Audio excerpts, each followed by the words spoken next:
A massive $300 billion reconstruction initiative is taking shape as Washington and Tehran attempt to transform a fragile ceasefire into a lasting peace agreement. Now, at the center of the proposal is the Reconstruction and Development Fund, a new investment vehicle aimed at reviving Iran's war-hit economy. But what exactly is this $300 billion fund? Has a final agreement already been reached? And what happens next?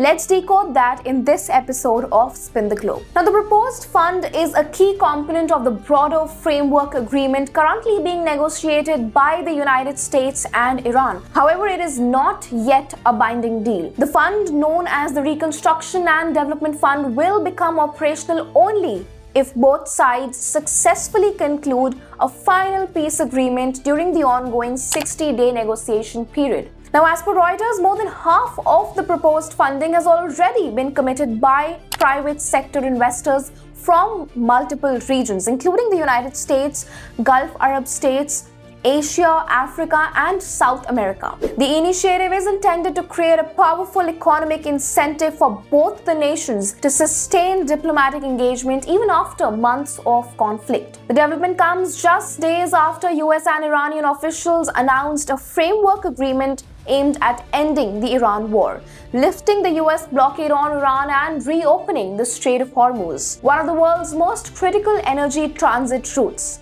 As per Reuters, the agreement is expected to formally be signed by June 19th. In fact, sources familiar with the negotiations told Reuters that the investment mechanism is entirely separate from ongoing discussions over sanctioned relief and the release of frozen Iranian sovereign assets, which remain under negotiation.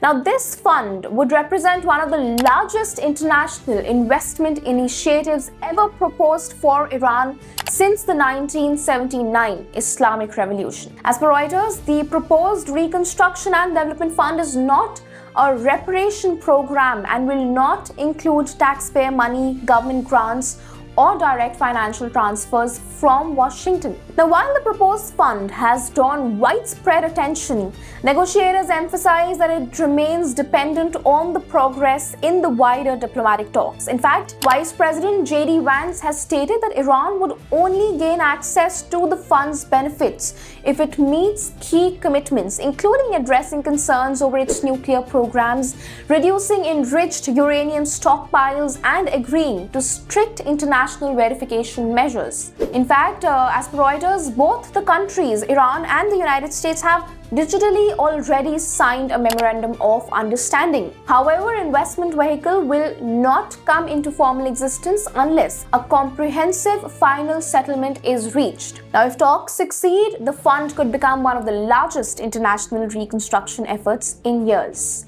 What are your thoughts on this video? Do let us know in the comment section below. If you like this video, then like, share and subscribe to ET Now.